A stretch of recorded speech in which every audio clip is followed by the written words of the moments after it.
Hi గారు, welcome to our channel. ప్రస్తుతం మనతో పాటు దాము బాలాజీ గారు సీనియర్ జర్నలిస్ట్ ఉన్నారు. వారితో ఒకసారి మాట్లాడదాం.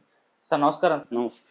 సార్, భారత్ పాకిస్తాన్ మధ్య యుద్ధ వాతావరణం నెలకొన్న ఈ నేపథ్యంలో చైనా వ్యవహార శైలి చూస్తుంటే కంప్లీట్ గా పాకిస్తాన్ కు మద్దతు తెలిపేసింది, ఆయుధాలు సప్లై చేస్తుంది. అండ్ ఇప్పుడు పాకిస్తాన్ లో వేగంగా డ్యాములు కూడా కట్టేస్తున్నట్టుగా తెలుస్తుంది. సార్, మరి డ్యాములు ఎందుకు కడుతుంది అంటే ఏం ప్లాన్ చేశారు భారత్ పైన? అంటే పాకిస్తాన్ చైనా కలిసి ఏమన్నా భారత్ పైకి యుద్ధానికి వచ్చే ఛాన్సెస్ ఏమన్నా ఉందా? ఎందుకంటే భారత్ కు చైనాకి మధ్య కూడా కాస్త గొడవలు స్టార్ట్ అయ్యాయి. అటు అరుణాచల్ ప్రదేశ్ లో వాళ్ళ కంట్రోల్లో ఉన్న వాళ్ళ పేర్లు పెట్టుకోవడం చూస్తున్నాం. సో ఏం జరుగుతుంది సార్? యుద్ధానికి ఏమన్నా రావచ్చు ఈ రెండు దేశాలు కలిసి భారత్ పై?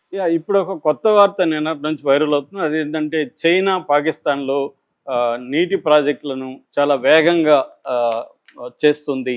ఎందుకంటే వాళ్ళే చైనీస్ మీడియాని ఆ వీడియోలంతా కూడా బయటికి తీసుకొచ్చారు. మేము డ్యామ్ పనులు మొదలు పెట్టామని వాళ్ళు చూపిస్తున్నారు. సో అసలు చైనా పాకిస్తాన్లో ఏ డ్యాములను కడుతుంది, దీనివల్ల ఇండియాకి వచ్చే నష్టం ఏంటి? అట్లాగే చైనా కొత్త మదర్షిప్ అని ఒకటి తీసుకొచ్చింది. అది ఒకేసారి 100 డ్రోన్లని బయటకు వదలగలదు. ఆ డ్రోన్లు మన దేశం మీద అటాక్ చేసే అవకాశం ఉంది. ఆ మదర్షిప్ని నెక్స్ట్ మంత్ పాకిస్తాన్కి ఇవ్వబోతున్నట్టు కూడా చెప్తున్నారు.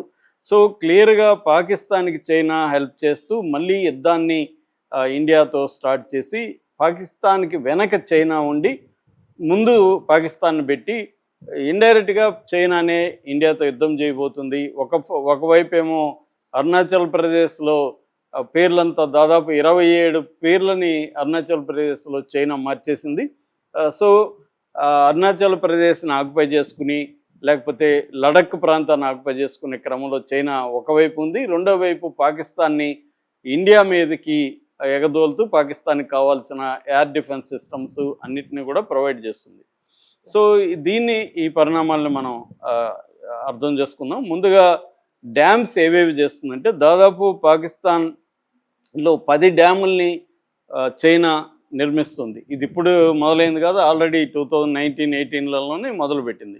ఎందుకంటే మనం చైనాని ఎలా అర్థం చేసుకోవాలంటే చైనా దాదాపు 150 దేశాల్లో బెల్ట్ అండ్ రోడ్ ఇనిషియేటివ్ అంటారు. బెల్ట్ అండ్ రోడ్ ఇనిషియేటివ్ అంటే ఇన్ఫ్రాస్ట్రక్చరు, పోర్ట్లను డెవలప్ చేయడం, తర్వాత పవర్ ప్రాజెక్ట్స్ని చేయడం, ఇలాంటి ఒక యాక్టివిటీల్ని 150 దేశాల్లో స్టార్ట్ చేసింది. దాని పేరు బెల్ట్ అండ్ రోడ్ ఇనిషియేటివ్. ఇందులో భాగంగా పాకిస్తాన్లో సిపెక్ అనే ఒక ప్రాజెక్ట్ని స్టార్ట్ చేసింది. సిపెక్ అంటే చైనా పాకిస్తాన్ ఎకనామిక్ కారిడార్. ఈ సిపెక్లో భాగంగా పాకిస్తాన్లో అతిపెద్ద 3 కమర్షియల్ పోర్టులని, సీ పోర్టులను డెవలప్ చేయడం, తర్వాత హైవేస్ని నిర్మించడం, నేషనల్ హైవేస్ని, దాని తర్వాత power projects, hydro projects, dams, irrigation water, ఇదంతా కూడా చేయడం. దీనికోసం చైనా పాకిస్తాన్లో $70 బిలియన్ ఇన్వెస్ట్మెంట్ చేస్తుంది. ఇది కాకుండా ఒక $30 బిలియన్ అప్పు, పాకిస్తాన్కి అతిపెద్ద విదేశీ అప్పు ఎవరిచ్చారంటే చైనానే ఇచ్చింది. $30 అప్పు ఇచ్చింది. టోటల్గా $30 బిలియన్, టోటల్గా $100 బిలియన్ ఇన్వెస్ట్మెంటు చైనా పాకిస్తాన్లో పెట్టింది. సో ఇప్పుడు ఏం చేస్తుందంటే మన ఈ ఆపరేషన్ సింధూరు ఇదంతా మొదలయ్యి మనం ఎప్పుడైతే ఇండస్ వాటర్ ట్రీటీ అనేది 6 ఇండస్ రివర్లకు సంబంధించి 6 నదులకు సంబంధించిన వాటర్ని పాకిస్తాన్కి కంప్లీట్గా ఆపలేదు, కానీ మనం తగ్గించడం లేదా స్టోర్ చేసి ఒక్కసారిగా వదిలి పాకిస్తాన్లో వరదలు క్రియేట్ చేయడం.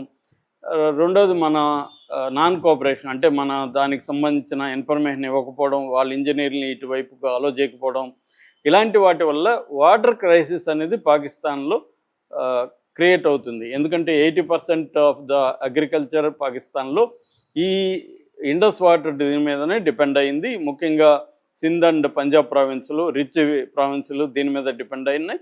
సో దీనికి సంబంధించి ఇప్పుడు వాళ్ళు ఇండియాని ఒక పక్క బెదిరిస్తున్నారు. దీన్ని యాక్ట్ ఆఫ్ వార్, యుద్ధ చర్యగా మేము పరిగణిస్తాము, వాటర్ ట్రీటీని మీరు వెనక్కి తీసుకోకపోతే, అబేయన్స్ని వెనక్కి తీసుకోకపోతే మేము యుద్ధం మళ్ళీ చేస్తామని ఒక పక్క బెదిరిస్తున్నారు. రెండో పక్క చైనాని వేగవంతం చేయడానికి వాళ్ళ ఇషాక్ దర్ నిన్న వాళ్ళ deputy CM and deputy PM and foreign minister ఆయన 3 రోజులు చైనా పర్యటనకి వెళ్ళాడు. ఈ నేపథ్యంలో చైనా 2 రకాలుగా పాకిస్తాన్కి హెల్ప్ చేయడానికి ముందొచ్చింది. ఒకటేమో డ్యాముల్ని ఆల్రెడీ చైనా కడుతుంది. అక్కడ దాదాపు 10 డ్యాములు అని చెప్పాను కదా, 10 డ్యాముల్ని కడుతుంది. ఆ 10 డ్యాముల్లో కొన్ని అత్యవసరమైన డ్యాముల్ని స్పీడప్ చేయడానికి చైనా రంగంలో దిగింది. మామూలుగా అయితే 2026, 2028 అలా టార్గెట్ పెట్టుకున్నారు. కానీ దాన్ని ఆగమేఘాల మీద నిర్మించడం అనేది చేస్తున్నారు. ఈ డ్యాముల్లో ముందుగా చెప్పుకోవాల్సింది డయామర్ డ్యాము. ఇది డయామర్ నది మీద బర్హా డ్యామ్ అన్నమాట. ఇది జాయింట్ వెంచర్, చైనా పాకిస్తాన్ కలిపి చేస్తున్నాయి. చైనా పవర్ అనే చైనాలో ఒక కంపెనీ ఉంది, అది 70% ఇన్వెస్ట్మెంట్ చేస్తుంది. పాకిస్తాన్లో ఫ్రాంటియర్ వర్క్ ఆర్గనైజేషన్ అని FWO ఇది 30% పెట్టుకుంటుంది. ఆ డ్యామ్ వచ్చి గిల్గిట్ బల్టిస్తాన్ అంటే మన POK అంటారు, పాక్ ఆక్యుపైడ్ కాశ్మీర్ దగ్గరలో ఈ ప్రాజెక్ట్ ఉంటుంది. దీన్ని ఇండియా వ్యతిరేకిస్తుంది. ఇక దీంట్లో వచ్చి దాదాపు 442 బిలియన్ రూపాయలని ఖర్చు పెడుతుంది. దీనికి అడిషనల్గా ఇప్పుడు $3.5 బిలియన్ ఇవ్వమని పాకిస్తాన్ చైనాని అడుగుతుంది. ఇందులో దాదాపు 4,500 మెగావాట్ విద్యుత్తుని కూడా ఇది క్రియేట్ చేస్తుంది. ఈ డ్యాంలో హైడ్రో ప్రాజెక్ట్ ఉంది. అట్లాగే 8 మిలియన్ల ఏకర్ ఫీట్ ఆఫ్ వాటర్ అంటారు దీన్ని, నిల్వని ఏకర్ ఫీట్ ఆఫ్ వాటర్ అంటారు. అది 8 మిలియన్ల ఏకర్ ఫీట్ ఆఫ్ వాటర్ని ఈ డ్యామ్ నిల్వ చేస్తుంది. ఇక ఇది కాకుండా రెండవది మొహమ్మద్ హైడ్రో ప్రాజెక్ట్ అంటారు. ఇది పాక్ ఆక్యుపైడ్ కాశ్మీర్లో ఉంది. ఇది ఇప్పుడు వాళ్ళకి ఇంపార్టెంట్. ఇది ఏంటంటే మన ఇండస్ రివర్కి డైరెక్ట్గా సంబంధం లేదు, కానీ దీన్ని వచ్చి సవాతి రివర్ అంటారు. ఈ సవాతి రివర్ మళ్ళీ ఇండస్ రివర్లోకి కలుస్తుంది. ఈ సవాతి రివర్ మీద ఈ ప్రాజెక్ట్ చేస్తున్నారు. ఇది ఖైబర్ పఖ్తూన్ఖ్వా దగ్గర ఉంది. ఇది డైరెక్ట్గా చైనా ఎనర్జీ ఇంజనీరింగ్ కార్పొరేషన్ అని చైనా సంస్థనే దీన్ని కంప్లీట్గా నిర్మిస్తుంది. ఇది 800 మెగావాట్ విద్యుత్తును తయారు చేస్తుంది. 300 మిలియన్ గ్యాలన్స్ ఒక రోజుకి పెషావర్కి ఇది అందిస్తుంది అనమాట. ఇది ఇంపార్టెంట్ ప్రాజెక్టు. దీన్ని ఇప్పుడు స్పీడప్ చేస్తున్నారు. ఇది కాకుండా దాసు డ్యామ్ అని ఇంకొక ప్రాజెక్ట్ ఉంది. ఇది కూడా చైనా కంపెనీనే కంప్లీట్గా, చైనా గెజ్బోవా గ్రూప్ కంపెనీ అని నార్త్ ఇండస్ రివర్ మీద ఇది ఇచ్చేస్తుంది. సో ఇది కూడా మనకి మన పాక్ ఆక్యుపైడ్ కాశ్మీర్లో ఉంది. సో ఇవి కాకుండా పాక్ ఆక్యుపైడ్ కాశ్మీర్లో ఇంకొక 7 ప్రాజెక్టులని ఈ డ్యామ్ అండ్ ఇరిగేషన్ ప్రాజెక్టులని చైనా నిర్మిస్తుంది. మొత్తం దాదాపు 10 ప్రాజెక్టులని ఇరిగేషన్, హైడ్రో, వాటర్ సప్లై ఈ ప్రాజెక్ట్స్ని చైనా నిర్మిస్తుంది. దీనివల్ల పాకిస్తాన్కి ఏంటంటే హైడ్రో పవర్ అందుతుంది, పవర్ క్రైసిస్ నుంచి బయటకు వస్తారు, ఇరిగేషన్ అందుతుంది, తాగునీరు వస్తుంది, వాళ్ళ ఇండస్ట్రీస్కి వాటర్ సప్లై జరుగుతుంది, అట్లాగే వాటర్ రవాణా కూడా మెరుగుపడుతుంది. సో ఈ ప్రాజెక్టులను ఇప్పుడు చైనా అక్కడ పెద్ద ఎత్తున చేస్తుంది. ఇక రెండవది, చైనా మామూలుగా మనకి ఈ యుద్ధంలో ఒకటి బయటపడింది ఏంటంటే మన ఎకోసిస్టమ్, డిఫెన్స్ ఎకోసిస్టమ్ అనేది మనకు మల్టిపుల్గా ఉంది. మనం ఫ్రాన్స్ నుంచి రాఫెల్ విమానాలు తీసుకున్నాం, తర్వాత రష్యా నుంచి S-400 తీసుకున్నాం, ఇజ్రాయెల్ నుంచి కొన్ని డ్రోన్స్, కొన్ని టెక్నాలజీ తీసుకున్నాం, అమెరికా నుంచి కొన్ని టెక్నాలజీ తీసుకున్నాం, ఇండియాలో ఇండిజినస్గా డెవలప్ చేసాం. ఇది మల్టిపుల్ ఎకోసిస్టమ్ అంది, ఒకే దాని మీద మనం డిపెండ్ అవ్వలేదు. కానీ పాకిస్తాన్ 81% వాళ్ళ డిఫెన్స్ అంతా కూడా చైనా నుంచి వచ్చింది. అంటే సింగిల్ ఎకోసిస్టమ్, వాళ్ళ డిఫెన్స్, ఎయిర్ డిఫెన్స్ కావచ్చు, ఎయిర్ క్రాఫ్ట్ కావచ్చు, ఇవన్నీ కూడా సింగిల్ ఎకోసిస్టము. వాళ్ళు పైగా చైనాకి 267 శాటిలైట్స్ ఉన్నాయి. సో 267 శాటిలైట్ల ద్వారా నెట్వర్కింగ్ అనేది పవర్ఫుల్గా ఉంది. అందుకనే మన రాఫెల్స్ని, మన విమానాలను కూడా వాళ్ళు కోల్చగలిగారు. అందుకనే మన వాళ్ళు మా ఎయిర్ డిఫెన్స్ కానీ ఎయిర్ ఫోర్స్లో ఎటువంటి నష్టాలు లేవని మన వాళ్ళు డిక్లేర్ చేయలేదు. ఎయిర్ మార్షల్ భారతి ఏమన్నాడు, కంబాట్ అంటే నష్టాలు ఉంటాయనే చెప్పాడు తప్ప ఆయన లేవని లేదు. సో ఇప్పుడు ప్రపంచం అంతా కూడా చైనా విమానాలు, చైనా డిఫెన్స్ సిస్టమ్ చాలా స్ట్రాంగ్గానే ఉంది అన్న ఒక సెన్స్ క్రియేట్ అయింది. అంటే పాకిస్తాన్ని అడ్డుపెట్టుకొని చైనా ఇండియా మీద వార్ అనేది ప్రచ్ఛన్న యుద్ధం ప్రాక్సీగా వాడుకొని పాకిస్తాన్ని, ఇండియాని డీస్టెబిలైజ్ చేయడానికి ట్రై చేస్తుంది. దీనికి మోడీ ఏం చేస్తున్నాడు, చైనా పేరు ఇప్పటివరకు ఎక్కడా ఎత్తలే. మనకు టర్కీ డ్రోన్స్ పంపిస్తే మన ప్రజలందరూ టర్కీకి వ్యతిరేకంగా పోరాడుతున్నారు. ఈవెన్ గవర్నమెంట్ కూడా టర్కీ కంపెనీలను కూడా బ్యాన్ చేసింది. కానీ చైనా పేరు కూడా ఇప్పటి వరకు ఏ రాజకీయ నాయకుడు కూడా ఎత్తట్లేదు. ఏ ప్రజలు కూడా చైనా మీద మేము తిరగబడతాం, చైనా వస్తువులను బ్యాన్ చేయండి, లేకపోతే చైనా కంపెనీలు తరిమేయండి అని డిమాండ్ చేయట్లేదు. ఎందుకంటే చైనా బలం పవర్ఫుల్ కంట్రీ. చైనాతో మనం యుద్ధం చేయడానికి రెడీగా లేము. చైనాతో గొడవ పెట్టుకుంటే మనకి ఇబ్బందులు ఎక్కువ అవుతాయి. ఎందుకంటే మనకంటే కూడా అనేక విషయాల్లో చైనా స్ట్రాంగ్గా ఉంది.